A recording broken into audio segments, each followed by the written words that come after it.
यो चाहिँ बातुके भाइ गाइज यो मलेसियाको बातुके भनिन्छ है। यहाँ हुनुहुन्छ शिवको मूर्ति। यो स्टेप चढेर चाहिँ माथि गुफामा जान सकिन्छ है। जस्ट मलेसियाको one of the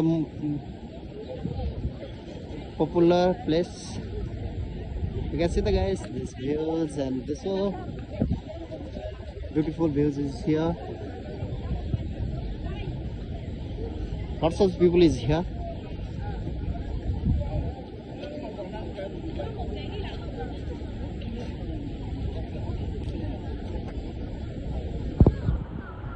अब हामी यहाँबाट चाहिँ माथि सिँढीमा जान लागिरहेछौँ। त्यहाँको भ्यूजहरू कस्तो छ हामी त्यहाँ देखाउने प्रयत्न गर्नेछौँ।